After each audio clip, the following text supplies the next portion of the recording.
Hello, and welcome to the Financial Planner Life podcast, where we talk to professionals at varying stages in their career about what it's like working in the wonderful world of financial planning and financial advice.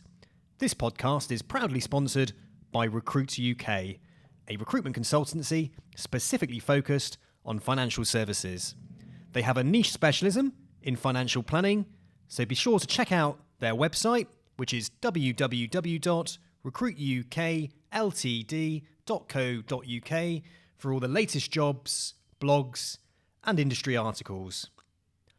I'm Sam Oakes, and I'm joined today by Emmanuel Asuquo. He's an independent financial advisor, motivational speaker, a TV personality, and financial coach.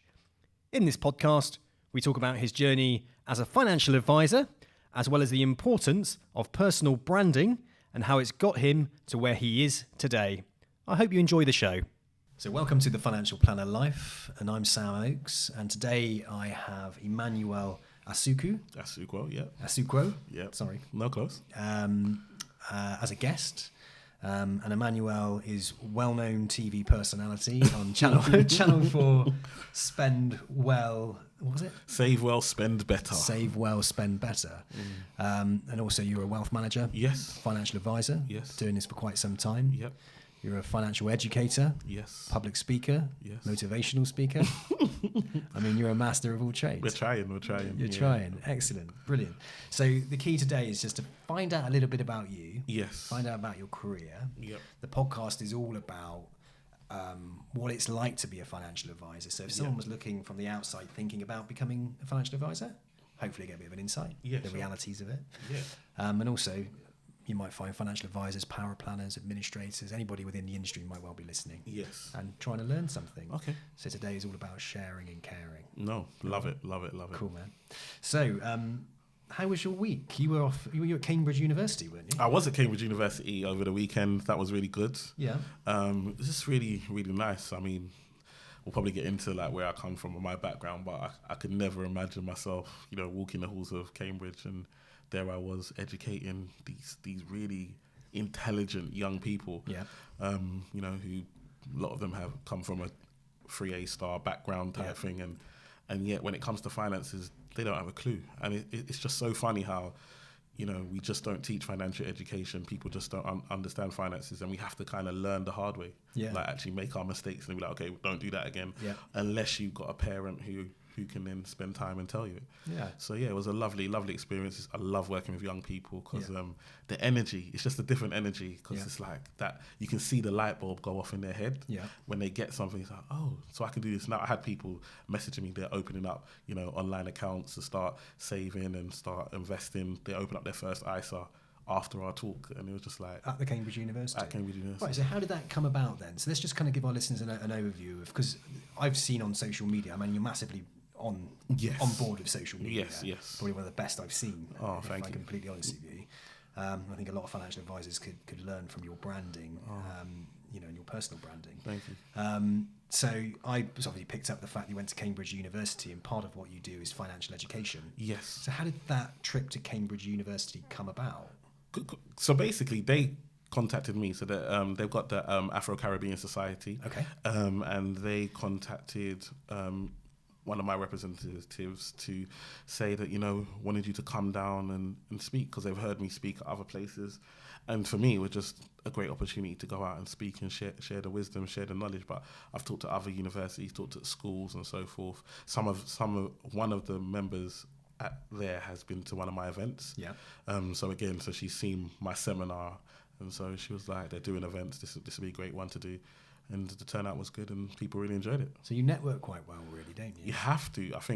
I know we always say your network is your net worth and so forth, but I think that's one thing about being a financial advisor. It's all about networking, even with our clients. I mean, our clients almost become our introducers. Yeah. You go in, you have a great meeting. At the end of that meeting, you say, how did you find this? Do you think anyone else could benefit from what we do. That's how I grow my business, and a lot of the time you will get referrals from your clients. So that's always ingrained in you. It's always ingrained in you. Yeah, your network is your net worth. Yeah, I like that. I'm going to use that one. yeah, Never heard that. I'm taking that yeah. one. No, you got it.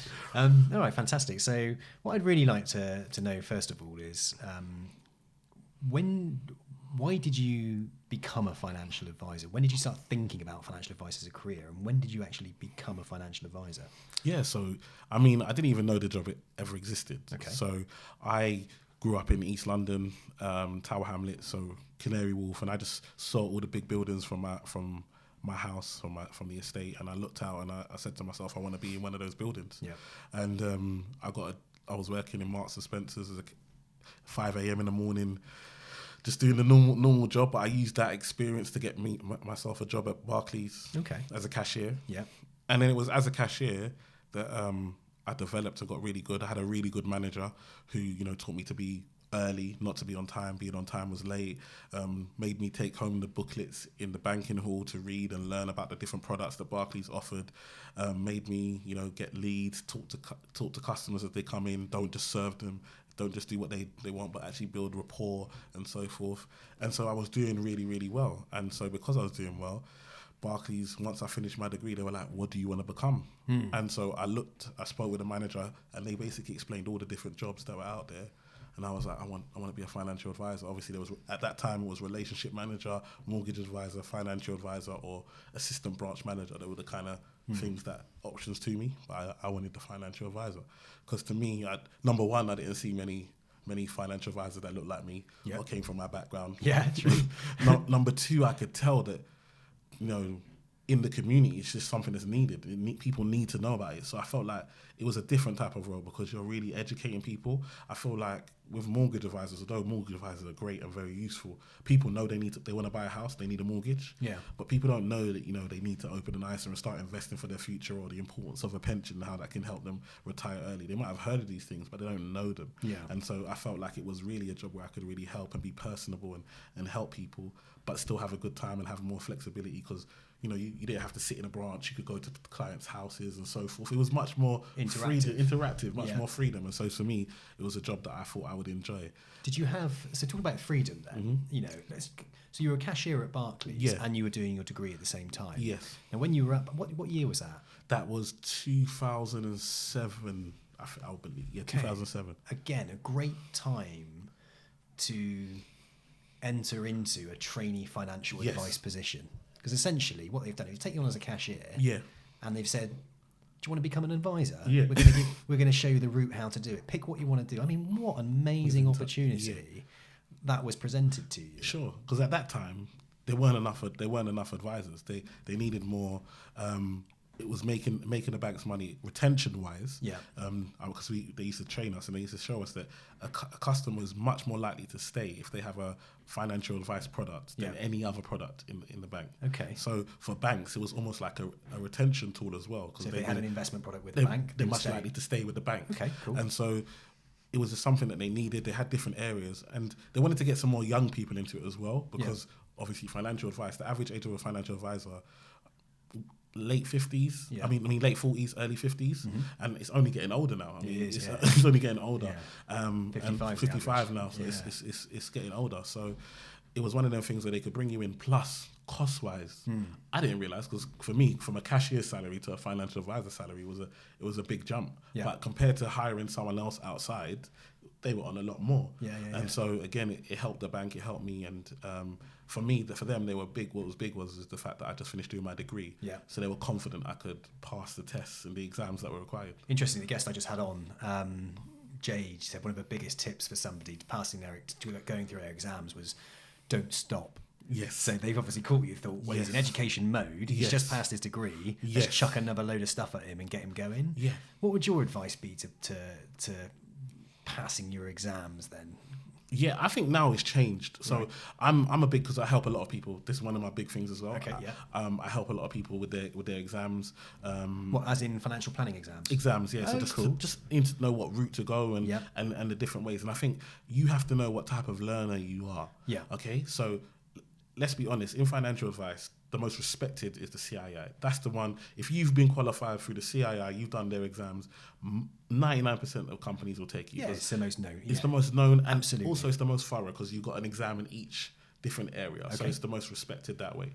But for some people, you haven't got the energy to do 6 exams. No. So you're gonna do 1 or 2 and then you're just gonna fall off a cliff. Yeah. So then you've got, the CISI and, the London Institute of Banking and Finance, Yeah. which are more coursework and exam based. And I Yeah. think even the LIBF have gone just straight exam, not even a coursework now. So Yeah. so again, these are ways to get into the industry, and it might be more suited to you and Work out your style of Your learning. style. Because if you can do 30% coursework, 70% on the exam, Yeah. and you can do that within a year, you've got your trainer, tutor, and so forth. That might be better for how you're going to learn, rather than, the CII where you're doing modules and it's all by yourself, or you're going to have to pay per exam, which is very expensive. Yeah, it is expensive. So did Barclays pay for your exams? Barclays paid for our exams. It was just amazing. It was Yeah. amazing. It's completely different. So they took us off. They hired a tutor for us in Milton Keynes. Yeah. So the way it worked is give us the book. We spend 1 week at home studying the book, Yeah. making notes. Then we'll spend another week with a tutor. At the end of that week, we take the first exam. Yeah. And in the following week, had the week off, and they just did it Did week they after really? week after week. And then if you failed one, then they would add that onto the following. Wow. And so for me, I failed quite a few, because you can imagine I'm coming from Yeah. a cashier background. Yeah. Even though I've done exams and stuff, it's just words I've never heard, things I've never understood. And this, I guess that's how I'm able to teach it now. Is that for me to pass these exams, I really had to break it down to my level, because had never your language that to you my want. language Yeah. of what I understood, and for my mind to make it work and use examples that work for me. Yeah. And so because of that, now I'm able to teach that at all different levels and really explain it, because I understand it to its core, as opposed to just a high level overview and able to remember and pass the test. I couldn't just remember it and pass it. I had to actually learn it for Yeah. me to be able to pass it. Okay, so what would be your core tip for somebody is to understand your learning style, Your learning style and adapt, and then choose the right examining board exactly. and how you can pass that exam, so how they teach you it. Exactly. Did you have people that were coaching you and lecturing you when you were in Barclays, so teaching you, for example, in classroom? I think the difficulty a lot of people have when they do these financial exams is that they're doing it out of their back bedrooms at home after they finish their job. Yes. Or they're doing it whilst being an administrator or a power planner in their own time. And also there's a lot of people, especially in some of these smaller firms, they're spending their own money doing it and they're investing their own time. Yet we seem to have a lack of financial planners within the industry. Exactly. You'd think as a business, and I'm not saying it's for everybody, No. but some businesses don't, and some businesses do. Yeah. And I think coaching and support, and perhaps that training Yes. and guidance from somebody of how to pass the exam. Exactly. Because as a business owner, if I had a team of people and I was like, oh yeah, I'll get the exams, well, I'm not going to teach you to pass it. I ain't got the time to do that. No, exactly. And I think, again, with the CII, it's about the reason the trainer was so important, because the trainer knows exactly what you said, how to pass the exam. So if you get the book, you're going to think, I need to learn all the different pages. But the trainer will break it down and tell you there's only 2 questions in section 8 going to come up. So why are you going to kill yourself for 2 questions when we know this is how much you need? Okay. This is where the majority of your questions are going to come from. So these are the sections we're going to learn. So don't bust your focus brains on that one. Exactly. Yeah, And so yeah. by doing that, you then learn. Then there's techniques in regards to, I remember it was always like pineapple chunks. So it's multiple choice. So the trainer was always like, if you know that it's not A, B, or C, don't worry about what D is. It could say pineapple chunks. Yeah. That's the right answer. Pineapple chunks. But we always used to question us. You always question yourself, well, I think it's... And the questions are so close together, so you wouldn't know. So you're just like, look, work it out. Once you work it out, pineapple chunks, and just go with that. And it helped? It helped. Just having a trainer is just amazing. So you help and train other people to pass their financial planning exams? Yeah, so not necessarily just the exams, but I help them in regards to getting on board, because it's daunting. It's Where do you something... find these people? They find me. Do they? People message. I mean, They reach out to you? They reach out to me, and that's again about your personal brand and you being out there. People will message me, "Oh, I want to become a financial advisor." What it is? And I've done it so much now. I can tell them, look, this is, have a conversation. These are the different ways to do it. What are you gonna? How long do you think you can commit to it? Are you good learning by yourself? Do you need exam? Do you need structure, and so forth? And do it that way, and then get them started, and then try and help them if they get any questions. Give me a call. Because you're a natural teacher, aren't you? Try to be. Yeah, you're quite a relatable person. I can tell that straight away. Oh, that's great. And I think when I've observed you and your social media, you're out there delivering financial education to your community. Yes. For a start. So people that might not have a load of money to invest, you will actually go out and give people in need advice and financial education around debts and how to get out of debts and how best to manage your money. And I think that's massively important, and I think it's massively kind of you to do that, because at the same time you're not going to make a lot of money doing that, are you? No, and that was the big lesson for me. I think because this is the third time of me becoming self-employed. Okay. So the first 2 times obviously didn't work out, so I had to go get a job. But it is hard when you focus on financial advice is made for high net worth or people with money that can afford your fees. That's just how it works, because you charge a fee. Yeah. It's not. Back in the day, it was commission. Yeah. When it's commission, we could serve anyone. It doesn't make a difference. Yeah. We're getting paid by the provider. Once RDR happened, and we had to now charge a fee, all of a sudden, only people that could afford to pay the fee would pay the fee. Yeah. And everyone else thought they were getting it for free. Yeah. So now you're telling them to pay for something that they've been accustomed to getting for free. It just doesn't make sense to them. So they're just not involved. Where for me, I didn't get the joy. As much as it was nice being around high net worth people and hearing their story of how they made their money, I just didn't get the same joy helping someone go from 1 million to 1.2, as opposed to helping someone who's in a place of debt, and now just by teaching them the mistakes that they're making that they don't realize they're making, they've now been able to pay off that debt, use the habit that they used to pay off that debt to then start save, and then buy a house. Okay. That's life-changing. That is life-changing. And a lot of the time, they're the first person in their family to own a house or to buy a house. And now it's going to become normal, because when they have kids, their kids will know that they've done it. They're going to teach it as well. They're going to teach how to do it. They're going to pass it forward. And so that's, to me, that is the most rewarding thing. And for me, legacy to me is more important than money. Legacy. I like that. And that's transferable regardless, isn't it? If you've got a load of money or not. Exactly. I mean, it's going to have the same impact. It's the same message. Exactly. And it's the same outcome. Yeah. It's beautiful. Okay, cool. Went a bit off trail, I did. Oh, yeah, we did it just a little bit. But I like it. I like it. Let's go back to when you were at Barclays, right? Yeah. Because then you passed your exams. Yes. And then you became a Barclays financial planner. Yeah. So how long were you working at Barclays for as a financial planner? So I was at Barclays as a financial planner for about 2 or 3 years. Okay. 2 or 3 years.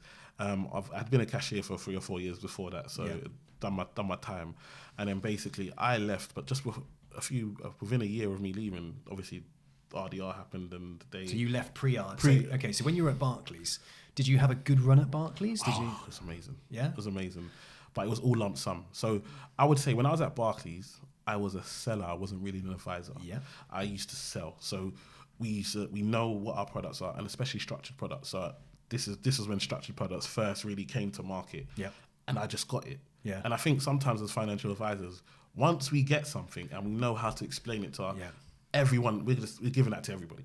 We understand the ins, the outs of that. Yeah. And so, like I said, when you meet, now I'm an advisor, but when you meet the difference between an advisor and a seller is a seller sellers sometimes will make more money than advisors. Yeah. Because advisors will actually look at your situation and say, actually, that's not right for you. A seller, I'm giving this to everybody. This one shoe fits all. Yeah. Do you know what I mean? Which actually can be dangerous. It's very dangerous. Which is the whole point. Yeah. Exactly. And so we made a lot of money, lump sums, putting money in, and it was a really good run. I'd never done it before, but it was really good. So kind of like Barclays was all about league tables, wasn't it? Yes. Do you know how you performed against your peers? So because you start training, they give you your targets much lower. So I actually smashed it out the park, and then got moved into central London. So I was out in South London where I live now. Then did well, moved back to central London, did well. So I did well against my peers. Yeah. Always within my team, I was always one of the top guys in my team. So okay. So why did you leave? Good question. So basically, I left because when I moved from a cashier to a financial advisor, I thought I was on a good salary. Yeah. But actually, I was on a really low salary compared to what I could get out there. Okay. Yeah. So I was approached by a recruiter who offered me a role in Halifax. I remember it was Halifax. Yeah. And the role at Halifax was paying me 12 grand more basic and the target was lower. Okay. And they did regular premiums, which I'd never done at Barclays. Never Okay. got paid on regular premiums Okay. before. So for me, and also with Barclays, they basically made the relationship managers, they made them financial advisors, and that was the last straw. Okay. Because we're all lump sum. Yeah. And so basically, the relationship manager gets the client from 50,000 above. Yeah.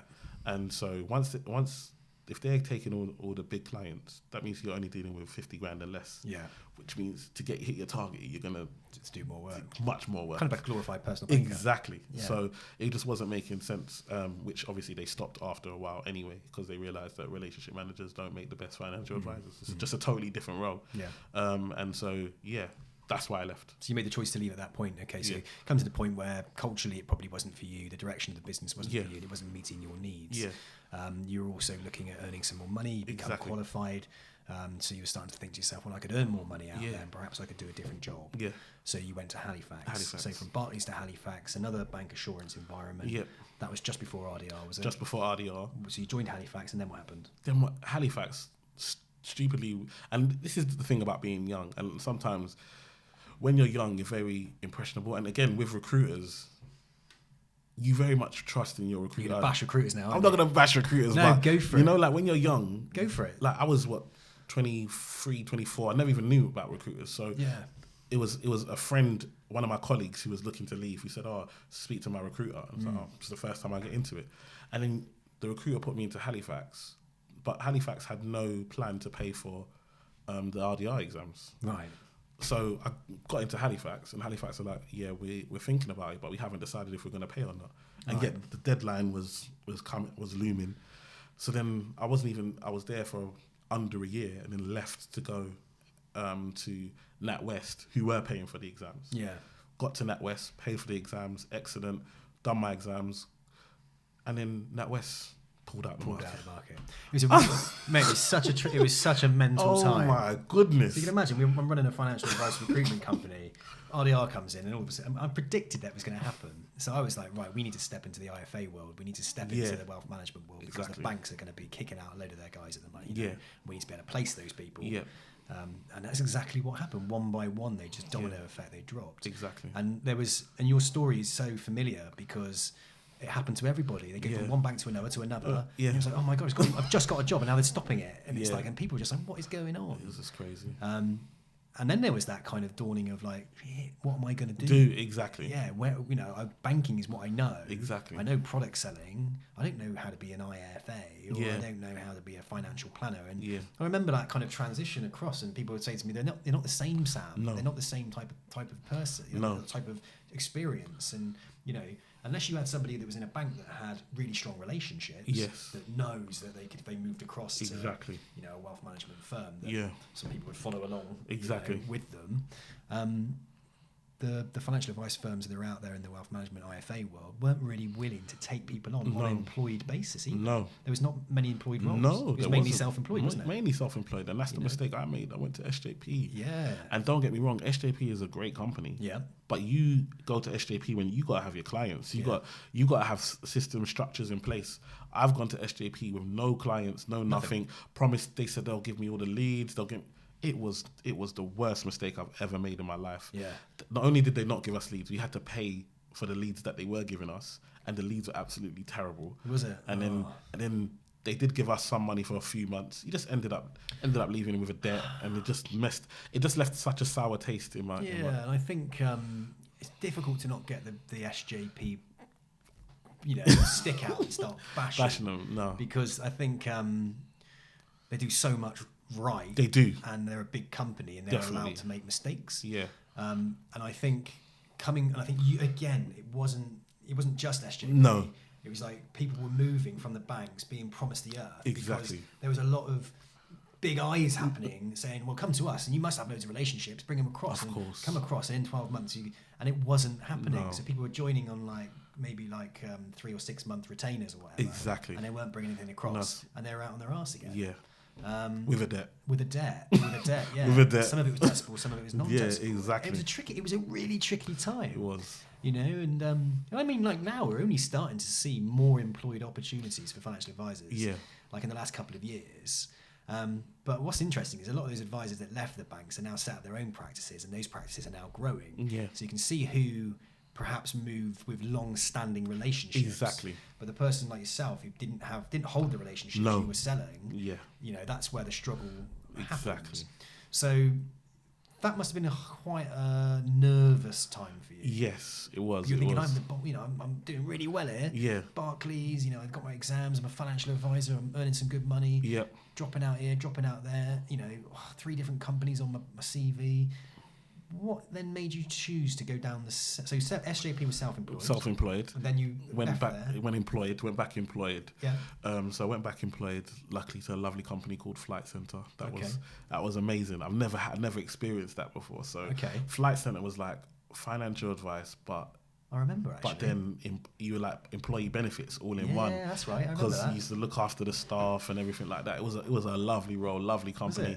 Used to travel all across the UK to the different stores up in Bristol a lot. Yeah. Got quite a few stores. So love Bristol. love Bristol. I love Bristol. It's really nice. So and that was amazing. But again, because of RDR and we were with Sesame. Yeah. And then Sesame dropped out, and then because Sesame dropped out, they stopped doing IFA. They only did mortgages, and so then again, it wasn't really making sense there. And it just became so many. And that's when I said to myself, you know what, you've got to get to a place where you can look after yourself. Exactly that. You got to be able to wipe. You got to be able to wipe your own face. Exactly. Right? Exactly.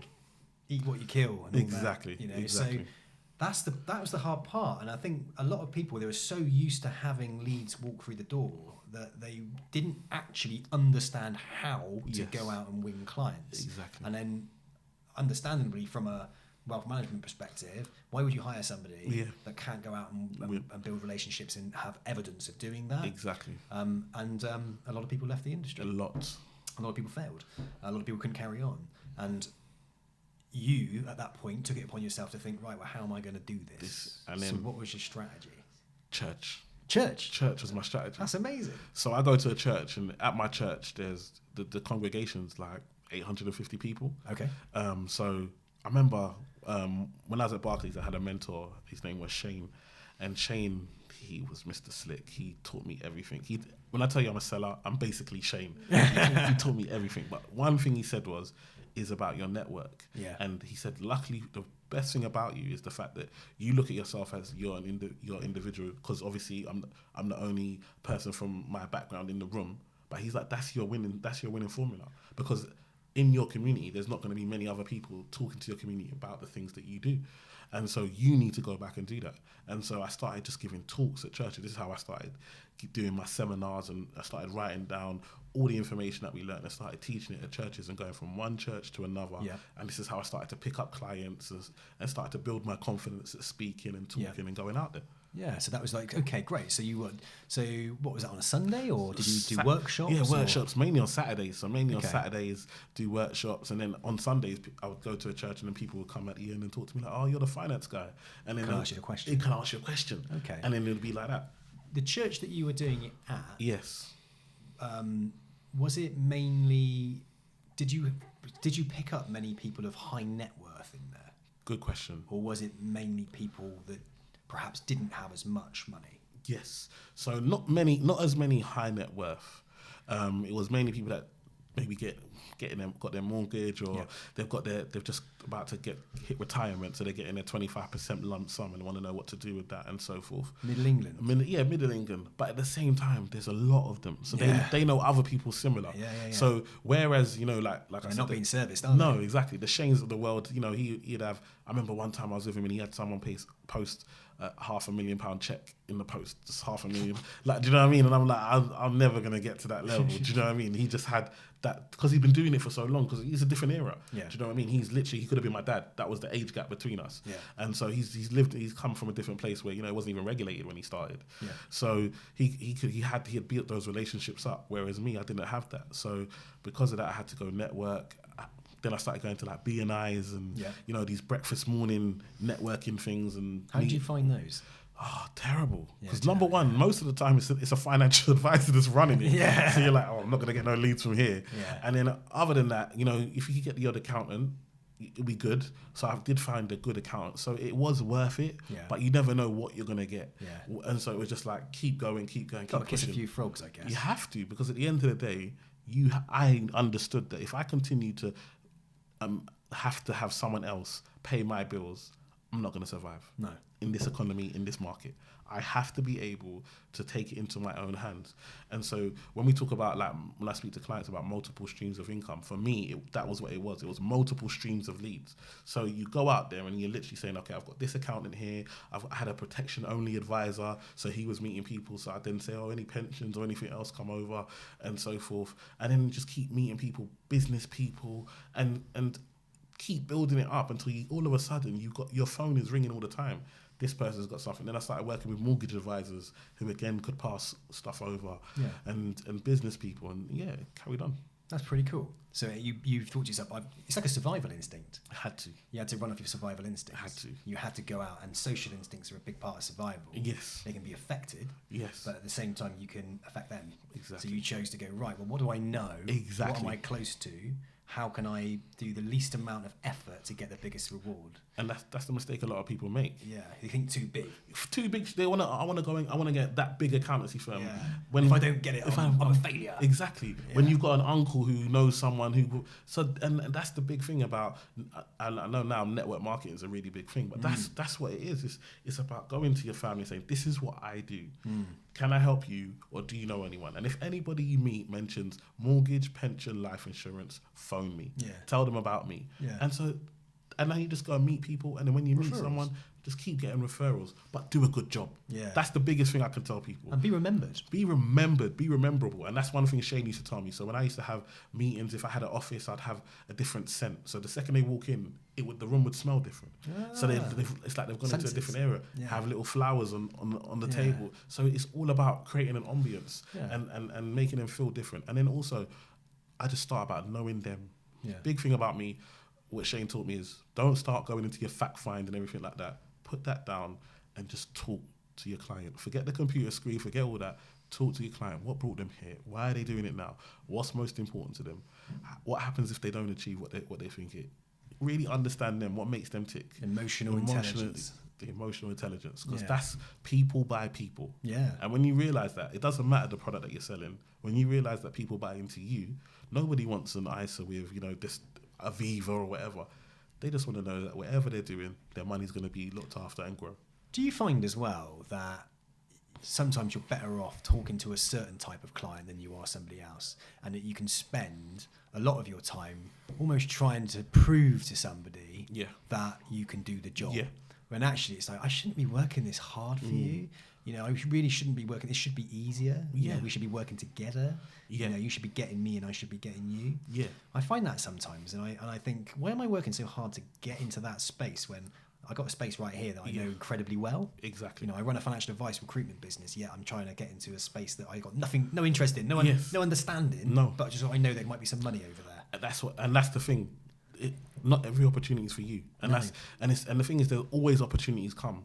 But what was your goal? What was your vision? What were you trying to achieve? Focus on that. Stay to it. Stay on track. Too many times we're being distracted by things that have nothing to do with our goal. Magpies, and then we end up achieving nothing at the end of the year. But we've worked hard. Yeah, we worked hard doing nothing to show for it. Whereas if we just focused on what we're doing and say, you know what, if that's for me, it will be here when I'm finished, or I'll get to that next year, or I'll add that to the list next time. I'm going to focus on this. Yeah, it's like taking control and being a doer in something, taking action on something that's going to get you a result. Exactly. And I think, again, I've fallen foul of that. I think we all do, don't we? All of us. Yeah. We all fall foul of it. One thing I think about being remembered as well is when you meet somebody, or you talk to somebody, or you present to somebody, when you walk away, back in the day, someone couldn't just type into their phone your name. And if they did, they might bring up the fact that you're a financial advisor on the FCA register, right? Yeah. Whereas now, you can bring up YouTube. Yeah. You can bring up blogs. Yeah. You can bring up Instagram, social media, whatever it might well be. Exactly. All of a sudden, your name becomes recognisable, and they go, "Oh, it was that guy. He was going on about. It was Emmanuel, wasn't it? It was E-Man effect or whatever." Yeah, I typed that into Google.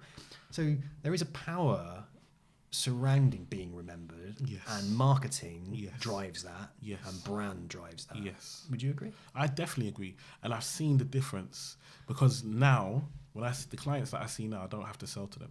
No. I don't. They've already watched my videos. They've bought into me already. Yeah. Like I meet my clients, I try and give them a handshake. They're giving me a hug. Yeah. And like, for me, it's the first time I've met them. But I feel like I know you. Exactly. Do you know what I mean? And I've been looking at your videos. Exactly. And I love it. It just proves that it works. It works. You build a relationship online with somebody before you even meet them. And it's like, I'm going to make a decision now. I bought into it. Yeah.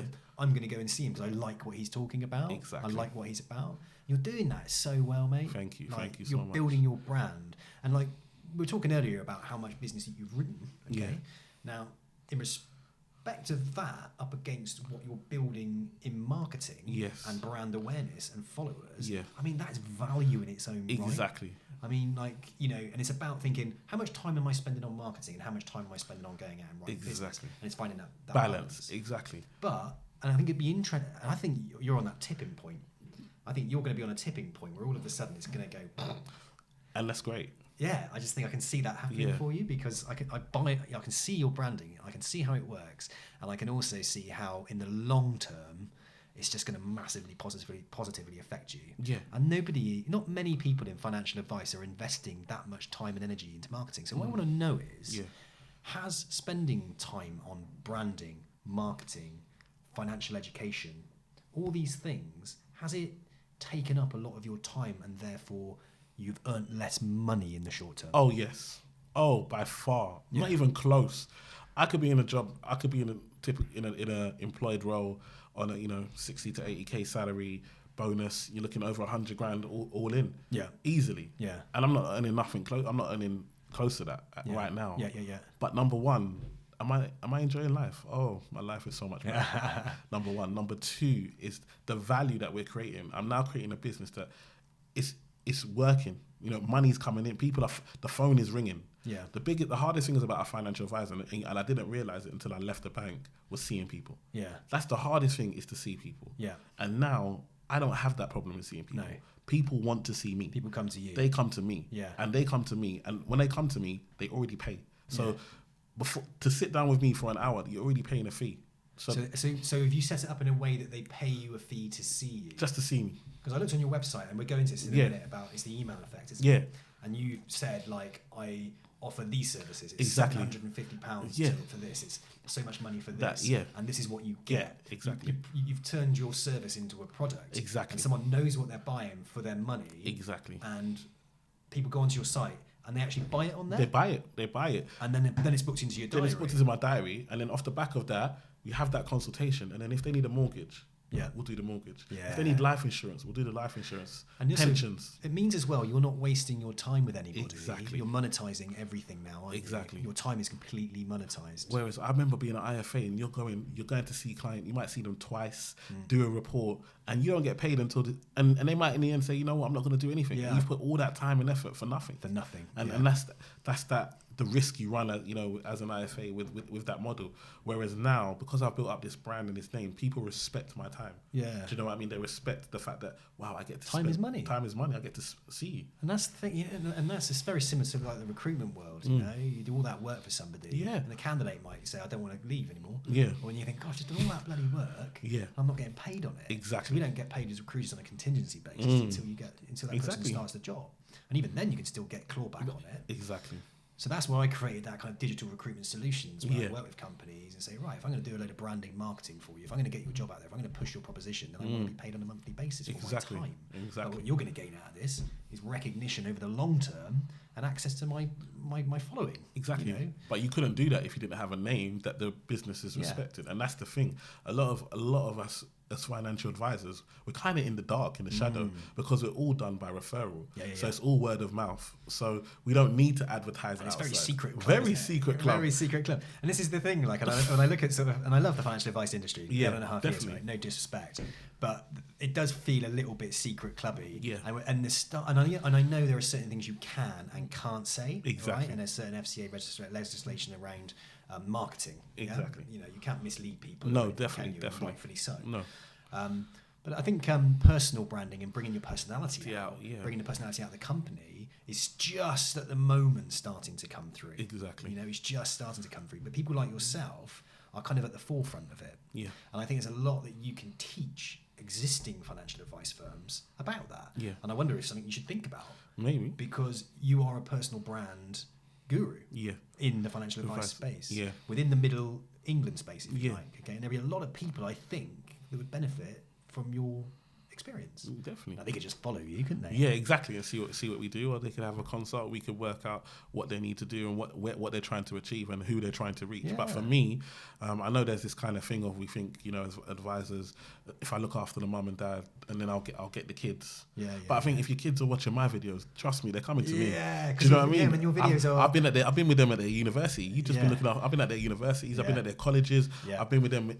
Help them with it. Next generational wealth. Do you know what I mean? So yeah, and also you're getting yourself in at like Cambridge University. Yeah. So these guys should hopefully be going on and earning some pretty decent money, shouldn't they? Definitely. So and they'll remember you, because they're following you. Yeah. They're following your Twitter account. Exactly. They're following, I mean, like you're not just like you use Instagram like Yeah. no other financial advice company I know. Yeah. No, you use it so well. Thank you. And you've got Twitter.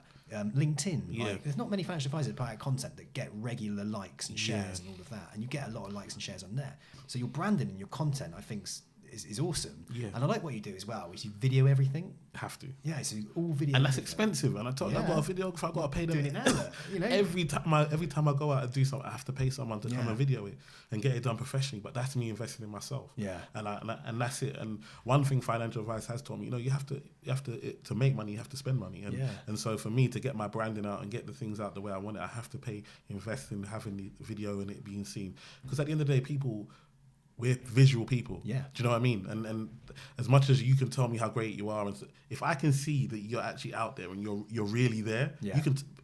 Everyone's lying. Do you think do you ever get haters? Do you get people hate on you? Oh, definitely. I think people think, why him? I think I get some people who know me from where I've come from and said, oh, well, that's just Emmanuel. He's not anything special. All of a sudden he's on TV and everyone thinks he's great.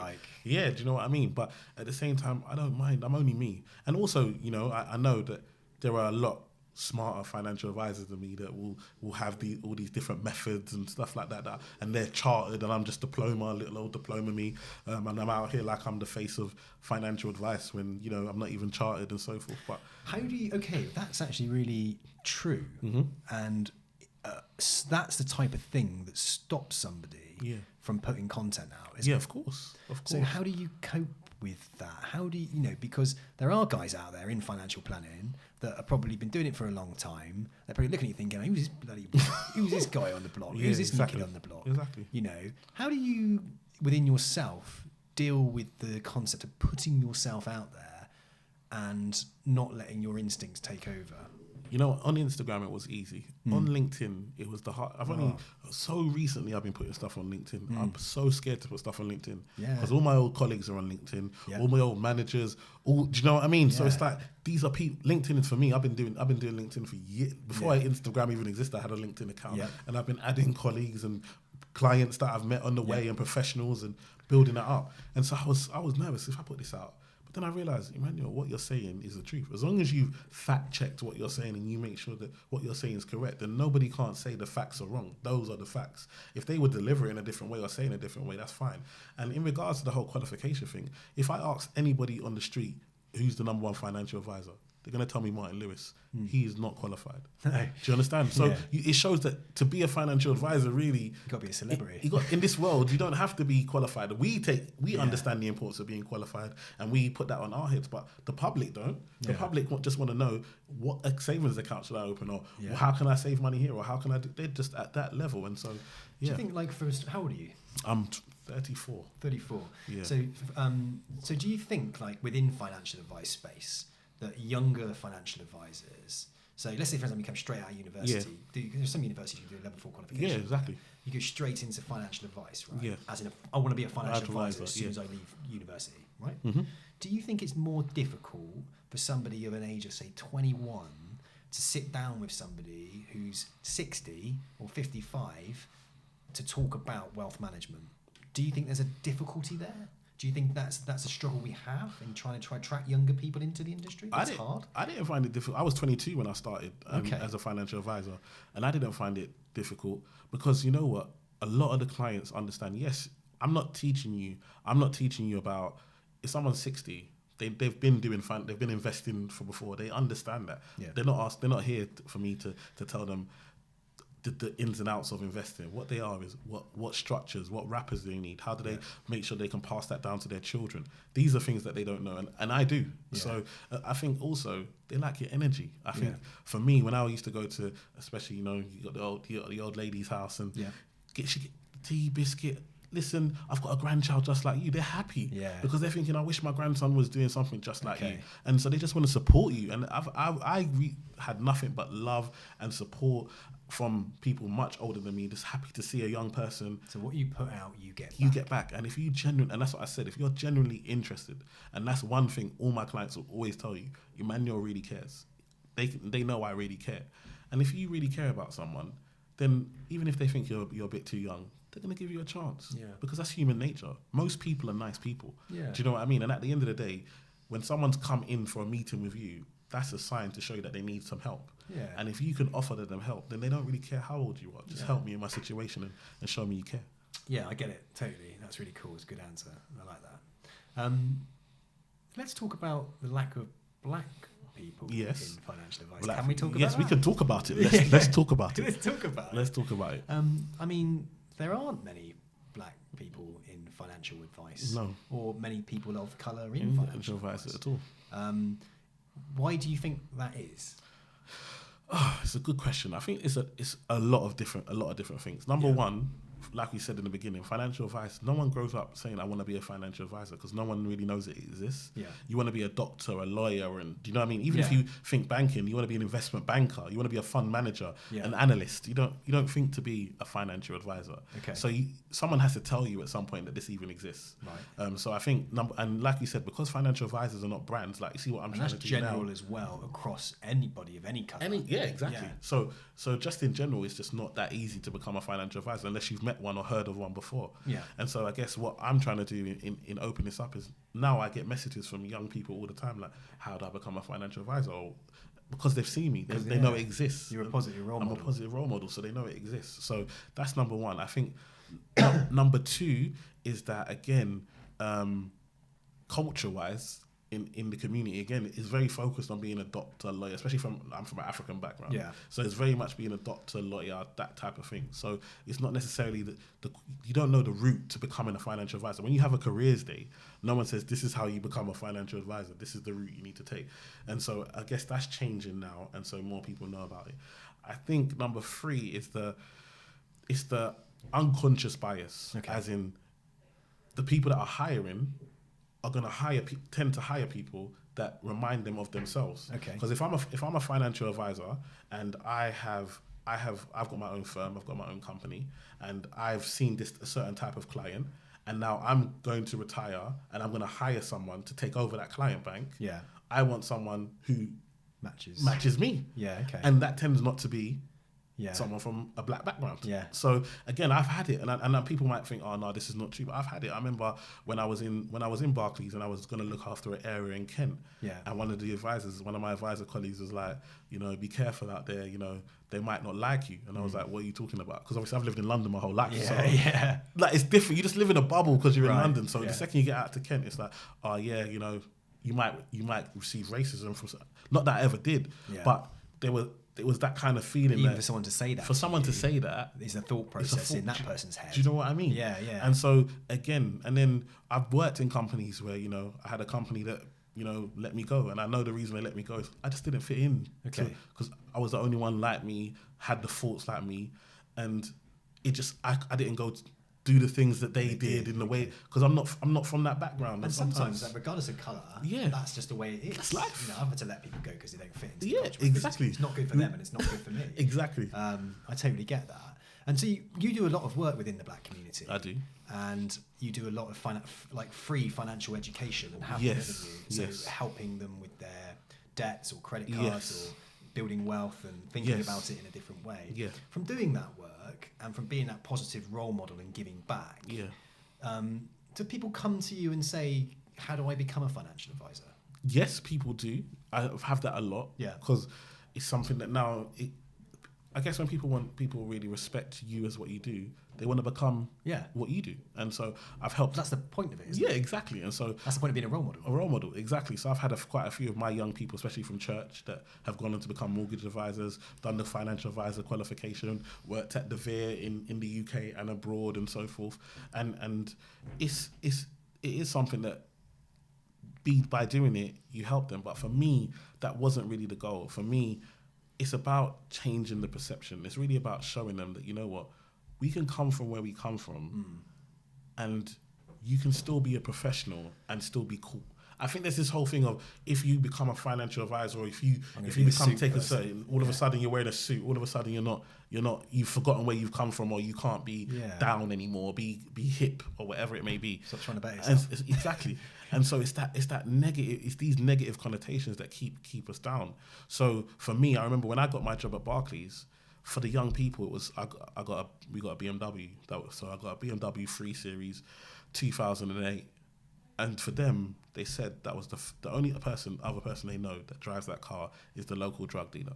Right. Okay. And so when I could explain to them that I've got this car, the bank paid for the car, the bank paid the insurance, the bank even refunded me on fuel.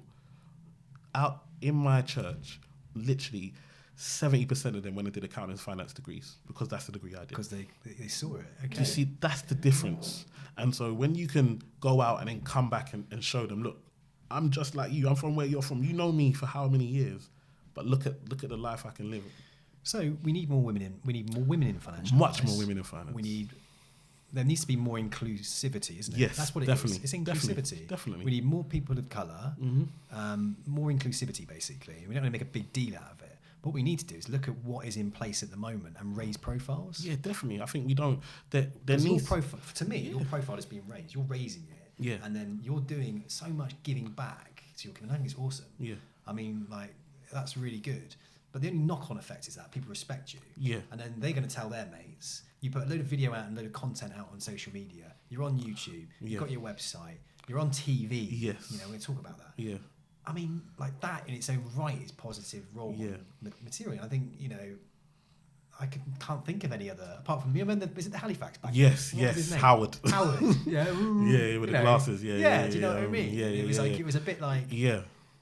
what was it, caricature? Almost. Yeah, almost, yeah. You know? Almost, yeah. Like, I think you're more modern. Yeah. And, I don't know, I get it. Yeah. I really get it. It's cool. And for me, it's just amazing when people are like, oh yeah, you're like the young Martin Lewis, you're like the black Martin Lewis. I'm like, oh, wow, that's amazing. You know how much I respect Martin Lewis, like, and what he's done, and to be able to follow in those footsteps, you know what I mean? He does a lot of good. A lot of good. And that's what it's about, isn't it? Yeah. That's cool, mate. Oh God, I wish you well on that journey. Thank you. Because I think that you're going the right path there. Thank you. Can you tell me a little bit about So when you're self-employed. Yeah. You're battling around, right? Yeah. Next minute you're on TV. Yeah. My God, that's pretty crazy, isn't it? It's unbelievable. Like, and it's just, I thought people didn't really watch that much TV anymore. Just explain what the program is for me. Yeah, sure. And the listeners. So basically, Save Well, Spend Better is a program where there's 4 of us, myself, Bianca Miller, who finished second on The Apprentice, Anna Williamson, who does Celebs Go Dating, she does a lot of relationship counselling, coaching, and then Anne Wilson, who's from South Africa, and she does a lot of financial education and so forth in South Africa, America, and in the UK. So it's the 4 of us, and basically 2 people always come in. There'll be a relationship between them, either husband and wife, mum and daughter, father, son, and there'll be a financial dilemma that one hasn't maybe told the other in full or hasn't really come out. And so now we're sharing the full details and then seeing what's the best financial advice for their situation.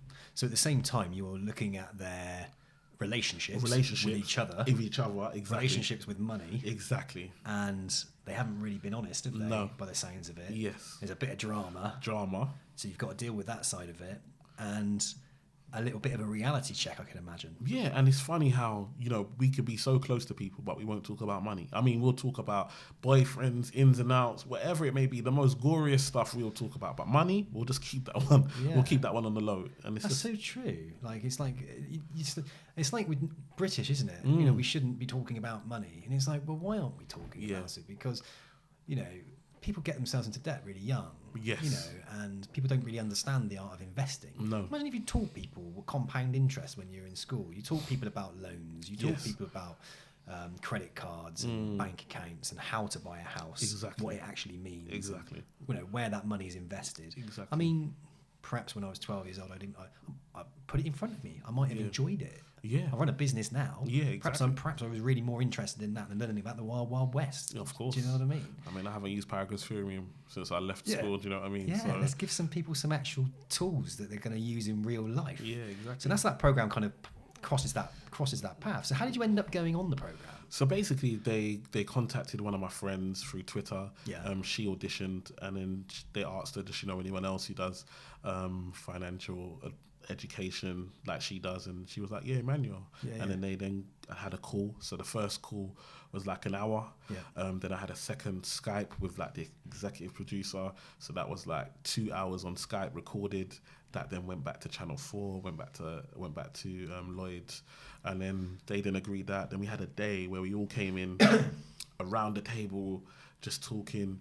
There was 5 of us there, and they were videoing us. They got someone from the street to pretend to be a customer or client and see how we would help them, what advice we would give them in their situation. Recorded all this, created a pack, and then sent it off. And then we waited, and then found out that I got on the show. That's pretty cool. Yeah, Were you excited about it? I was very excited. About it. Very happy. It was an honor, to be on the show.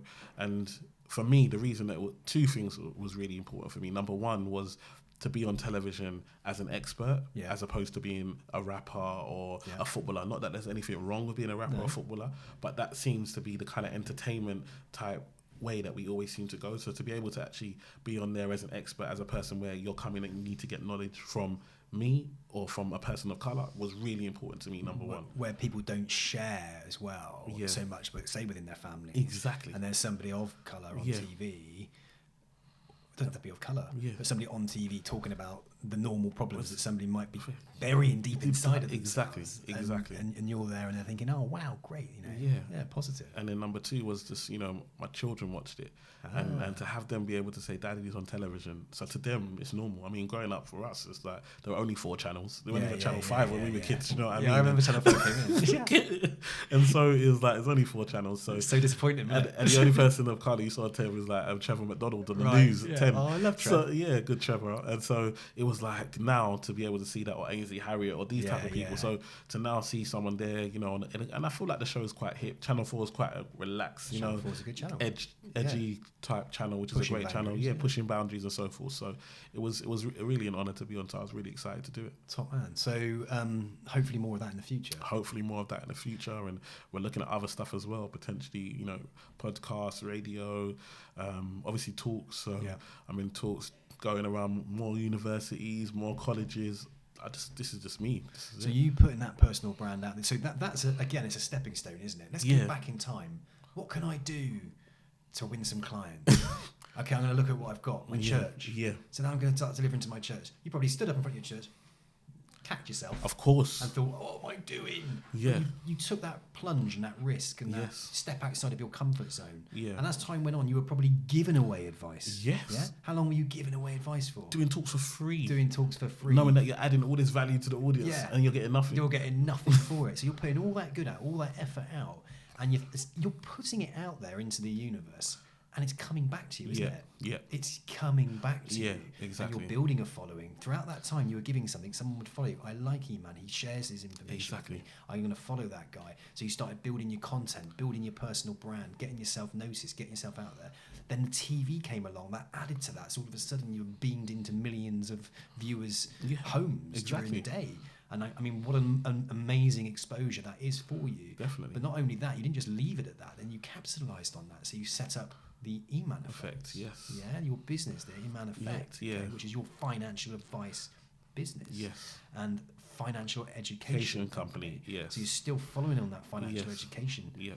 Things like motivational speaking. Yes. So let me talk to me about where you are now, because the E-Man Effect is where you are right now, isn't it? So tell me what that is. So the Email Effect is my consultancy financial education company. So it's not regulated it's not a regulated company.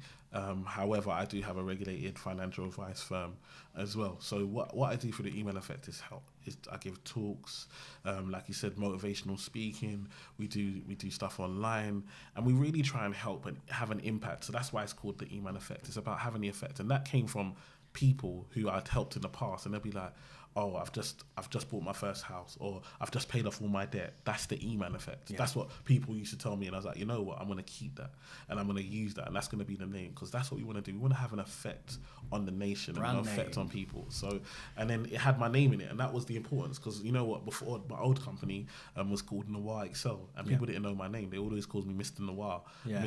And so I realized I had to change that and build a personal brand. Yeah. Because when people can relate to you, they know your name. Now I get stopped on the street and it's like, E-man, how are you? I get hugs from people I've never met, and they're hugging me because they're telling me the advice that I gave them on a video 6 months ago has helped them now buy their first house. And, or they've got out of debt, or they didn't realize they could do this, or they could do that, or it helped their mum. And now I sit down, people pay for consults for their parents. Yeah. And they pay me to come in and sit down and help their whole family. They'll sit down as a group. You got E-man. We'll pay for E-man to come in and do it. And it's like, this is just an idea that you had.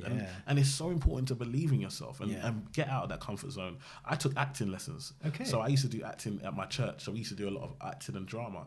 And so that's what I had to do. I had to create this persona and create this character until actually my confidence was enough that I could be this person. So did you lack the confidence originally? Oh, I grew up with a stammer. So I used to have a stammer. Okay. I couldn't even talk. Yeah. And finish sentences. I didn't get the great education because I couldn't spell. Yeah. All I had was my personality. Yeah. That was it. And I was like, that's going to be good enough, and I'm going to add everything on. And that's why I'm such a fan and believer in education. Yeah. Because I know where different types of education as well. Because I feel like the education system tells you that you can only learn in one way. I struggled with I struggled with GCSEs. Mate, I didn't pass any. But then the financial advice exams are 70%. I've never got 70% in my life, but that was the pass mark. Yeah. And I managed to get it. And it showed me that, but with a trainer, with someone teaching me how to think different, do you know what I mean? As opposed to the normal way and one box fits all. It doesn't. Yeah. We all learn and take things in differently. And so that was like 100%. I massively struggled with the system, you know? Yeah. I didn't. I'm not somebody who learnt well in school. I really didn't. I struggled. No. I feel embarrassed saying that. Yeah, but I run my own business. No. But it doesn't stop me. Of course. I've always worked. I've always worked hard. I've always pushed myself. I never sat on my arse and did nothing. I've always pushed myself out of my comfort zone. I always wanted to learn from other people. I was really interested in others. I would read about stuff. You know, and it was just, and I just kept pushing. And, you know, I run my own business. I would say I'm happy with my success. Exactly. Do I want more? Yes, I do. I want to keep building because I'm an entrepreneur and I've got ambition. Exactly. And that's what's going on here. When you said about the acting lessons and stuff, I think that's I think I'd quite like to give that a go, because I think like you have to do something all the time. You have to be pushing yourself all the time to step outside your comfort zone. Exactly. And it's like, that's like proper stepping out. That is proper stepping out. So we used to do drama, and it was important for me, because actually I realised that, you know what, in this moment, I'm not Emmanuel, I'm this character. Yeah. And when all of a sudden I was talking clearly, I wasn't stammering, I wasn't stuttering, because I had learned my lines and I could walk with my head up high, because that's what the character would have been. Yeah. And I said, so if this is why don't I just be this? Why can't I just be this guy? This character, until I've built up enough confidence that I am this person. Do you find that spiritually? Yeah. Because you go to church. Yes, definitely. Do you find that like spirituality plays a part in helping you remain confident and remain focused? Yes. Oh my goodness, so many times, especially when you're walking alone. Yeah. And when I say that, I mean not that you don't have people that wish you well, or people that want to help you, but you look around and you see yourself. I mean, for a majority of my career, most of my clients have been white, most of my colleagues have been white. Yeah. And so you walk into a room and people just, some people will treat you differently. And it's not knowing, like, for example, instead of shaking your hand, they'll give you a fist bump. And what's wrong with you? Are you okay? Do you know what I mean? Where did you see this? Do you know what I mean? Yeah. And they'll use slang words that they won't use around anyone else. And it's not that they're thinking that they're making you fit in, but actually it's just making things awkward. Do you know what I mean? Like, what's going on?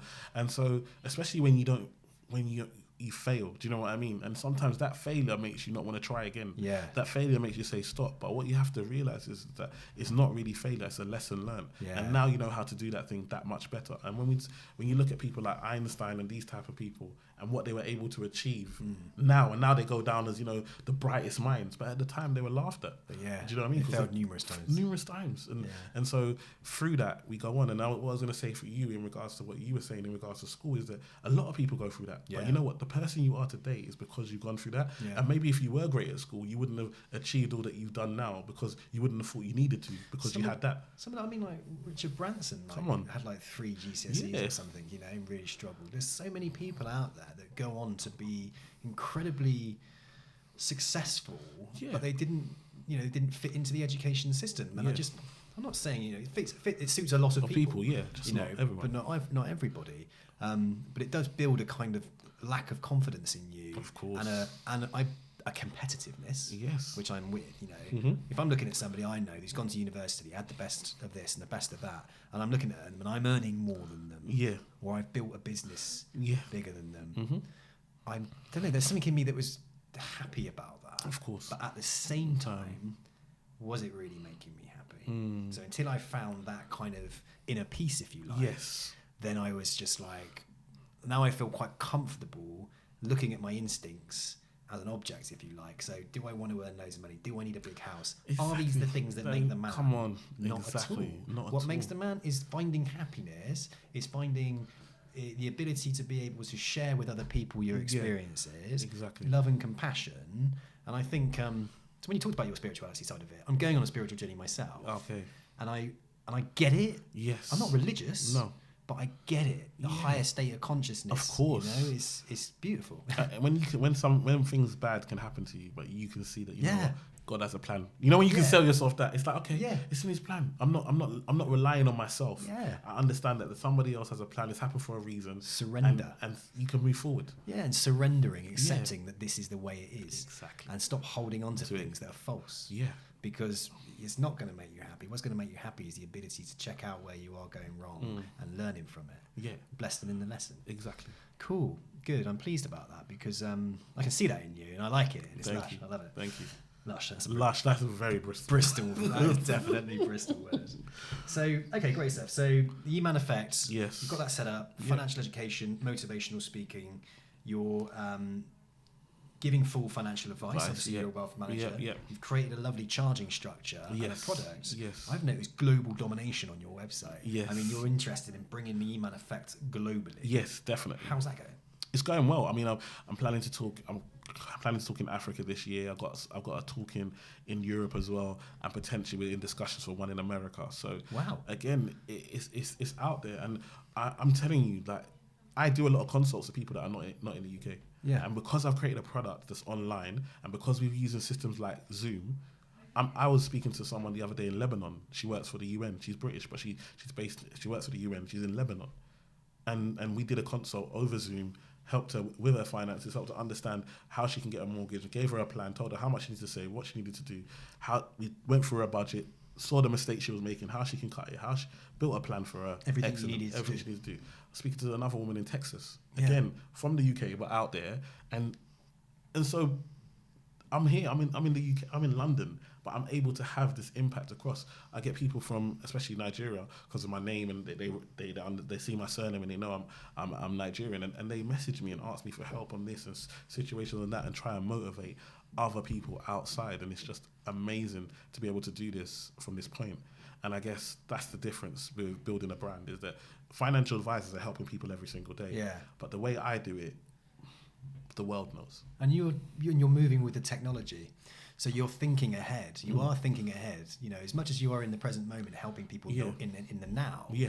You have a foot in the future. Of course, because all these kids that are helping college and in schools, in university, they're going to be the next workforce. And when they start making money, and who are they going to want to go to? Yeah. Who gave them a talk when they were younger? Like you said, who are they following? Who do they know for financial advice? The now? guy's out there. The guy is out there. They type it into Google and it's you. It's me. So do you invest a lot of money in like SEO or digital Yes. marketing? Oh yeah. I've got a whole digital marketing so that we come up and we rank and we find people. I spend spend a lot on social media marketing, running adverts on Facebook and Instagram to get people to my page and to get people to know what I'm doing and my services. So that's big. That's something that a lot of financial advisors don't do, especially financial advisors that are on their own. No, of course. They're a bit risk adverse to, I think, investing in digital marketing. Not all of them. No. Some are a bit risk adverse to investing in digital marketing. And I've only just started doing digital marketing over the last 2 years. Yes. So I can see the benefit of doing it without a shadow of a doubt. Yeah. But there is a cost, isn't there? There's a cost. There's a cost to it.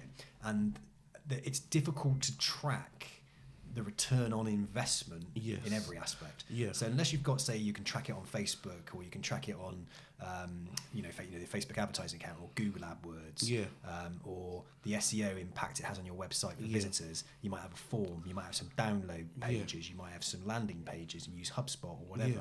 So there are things that you can track and you can do, but it's a job in its own right. Yeah, exactly. But what you can't see are the things, is the impact it's having outside of that. And that's the important part. And that's the important part, because you've got to believe that what you're doing is great. And I think the way you believe what you're doing is great is creating better content. Exactly. So if you create good content and people are watching it and liking it and whatnot, then you're adding value constantly. Of course. You can't then see that could, like, if I put a bit of content out on LinkedIn, that might generate me 600, 700 views of that article on my website. Yeah. I mean, 600, 700 views in like 2 weeks. Come on. And then underneath it, I've got job adverts, I've got this, that, and the other. Exactly.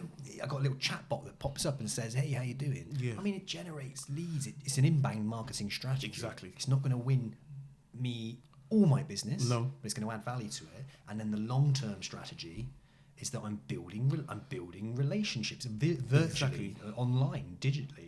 And I can track those people. They come in, they download something, they go into my database. I can see if they're interacting with my site. And you learn. And so for me, like, I've learned how to do quotes and what quotes do well, because now you use your posts as your analytics. So you go back through like me on Instagram, I'll go back through my posts. Oh, this post did really well. Oh, this one didn't get as much views. Why? What was the difference? Yeah. And so now I know before I send it that what's going to do well and what's not going to do well. And some of the stuff I know I put out is not going to do well, but it's for a particular market and a particular audience. And I know that those people will enjoy it. And so quite niche, yeah, exactly. So I might only get 200 likes on a post, and so for me that's quite low. But from which is I know if I had 200 likes, I'd be so happy. So 200 likes on a post might be, for me, be quite low. But I know that. That's for me, it's who they sent it. I might only get 200 likes, because some people will see your stuff, they won't like it, but I might get 60 sends. Now that's 60 people that don't follow me, that allow to receive my stuff, and that's how I get audience. And this is why then every morning I wake up to an email. Oh man, we'd like you to come and talk here, or like to do that. And this is what doing. And that's this all paid work. That's all paid work. Oh, like now I'm giving talks on. I work 7 days a week. Like, you know what, life of an entrepreneur, it doesn't stop. Like so, 7 days a week, I'm busy doing the things that I love, helping people that I love what I do every single day. It doesn't even feel like work. Yeah. And so, do I care if I could have earned more over there? No, because did I really enjoy that? And I don't look down and anyone that earns any less. I just enjoy what I'm doing and in this space, and I understand that this is what I was called to do, and love it. What advice would you? So let's say, for example, someone was thinking about becoming a financial advisor. Yeah. Okay. Why should they become a financial advisor? I think the lifestyle of a financial advisor, to me, is the best. I don't, because with a financial advisor, you are building a client bank, yes? So you are building a number of clients, and if you build it based on investment, you get the ongoing. So each year you get paid for ongoing service. So you must review your client, see them at least once. Most advisors will see their clients twice, depending on the level of amount that they're looking after. And so now you're seeing this client all the time. This client no longer becomes a client; they become friends. You become friends with this person. You meet their children. You meet their other half. You might do your meeting at their house. Yeah. And so you're there regularly, twice a year. That's more than maybe some of their family members. Yeah.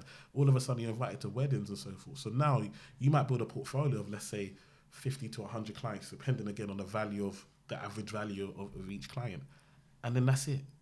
And you'll get organic, they'll invite, I've got a friend who wants to come, but you no longer need to go out and do all this marketing and running around. The lifestyle. And if you can then generate, 100, 150, 200K a year, looking after 100 people that now are your friends. Yeah. And now are the people, and then you're paid to socialize. You're paid to socialize. You're now comfortable. You can now invite them to the golf course. You can now make your clients meet each other. Yeah. So I introduce someone come to me, I need a lawyer. Oh yeah, you go and see. and I introduce my clients to Connecting to each other. A hub. So now when we do a social event and they turn up, they all know each other. Yeah. And so now they understand, and they're proud to say they're one of my clients. Emmanuel's my financial advisor. And so yes, you might be an investment bank or whatever and earn so much more.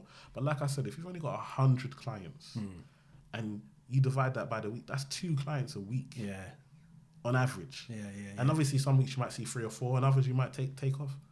But now that lifestyle, that balance, you're able to do other things that you enjoy.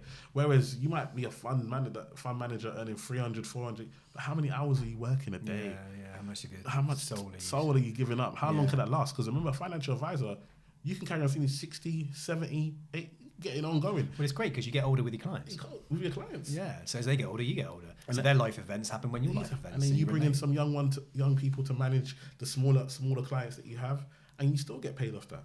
Was your strategy to try to work with clients that are around about the same age as you, or does it matter? Good question. So yes, basically. So I work with clients. My average client is probably around my age, around the 35 to 40 on average. But then I've got a lot of the younger ones that 25. So I say my clients range from about 25 to 45. That's probably the average. I got, obviously, like I said, I'm seeing a lot more people's mums and dads now. So I've got a lot more older ones as well.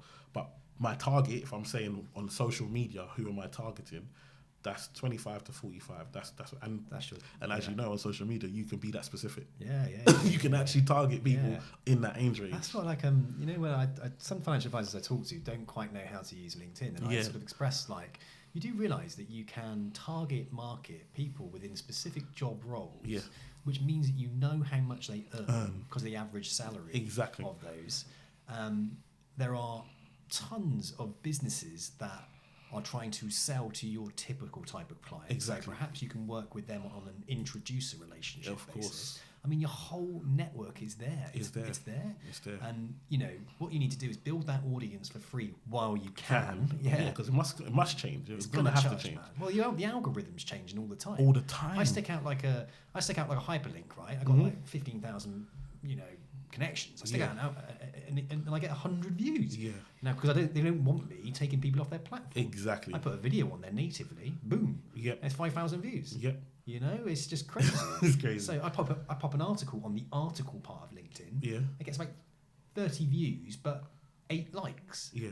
It's so bizarre. It spins me out. And but then the algorithm's a lot better on LinkedIn than it is on Instagram. Instagram's algorithm is really harsh. It's really difficult it's always changing. Yeah. It's always changing.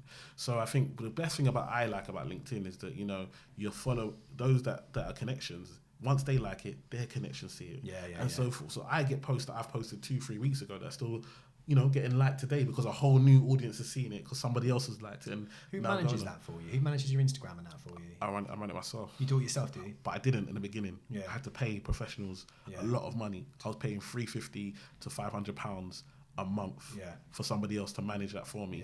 And that's just that. That's not then the recording the videos. I hear you. It was almost £1,000 a month just going out. I was spending last year I was spending about £5,000 a month on marketing. Yeah. On process, of course. Content, marketing is so expensive. And I looked at it this year and I thought, I'm not doing that anymore. No. I'm not doing it. I'm going to create content. Yes. So that's why I'm here. Exactly. So I'm going, I'm going to create a podcast and I'm going to video the podcast and I'm going to, yes, it costs me money and time and everything, but I'm doubling up. I get to meet great people. Exactly. I'm going into the old school way again of being less, because at the end of the day, social media has to complement a really good face-to-face old school strategy. Of course. And I believe the old school is what it's all about. We're all waking up. We're all saying, whoa, look at too much social media as it is. Exactly. You've got to have it covered. You've got to be out there. You've got to have your SEO out there, your Google ads running and all that kind of stuff. But I want to bring myself back into this face-to-face world. And what's the point of having followers if you can't sell them if they won't buy anything from you? Do you know what I mean? Because you haven't built something where people are actually getting to know you and getting to buy into you. And then you're not offering them a place where they can actually meet you. You and me, right? This is what we're going to do. 2 entrepreneurs in a room, right? You ready for this? I'm on it. We're going to create a social media workshop. That'd be amazing. For financial advisors. That'd be amazing. Why not? I think people will sign up for that. Definitely. You and me in a room talking about the power of social media, LinkedIn, Instagram, branding, personal brand, what content you should create, how to do it, the time it takes. I think that's a great idea. I think it's amazing. Let's do it. Let's do it, mate. You and me. No, definitely. Take over the world. Of course. The Oaks Effect. And Oaks and E-Man. Oaks and E-Man. That's yeah. a strong name, that is. I like Oaks, that. I like that. Oaks and E-Man. I like that. Mate, it's been an absolute pleasure been, talking to you today. It's been great. I've learned a lot as well, and I think you've got a lot. I think there's a bright future ahead of you, mate. Thank you. And I can see it. And thank you so much for your time. No, thank you for creating a platform. This is so important.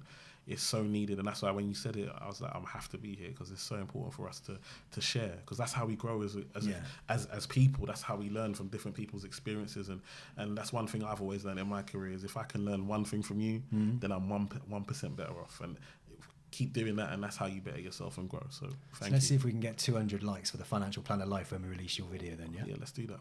Wicked. No problem. Nice one. Have a great time, right? Thank you very much. Cheers, buddy. Thanks.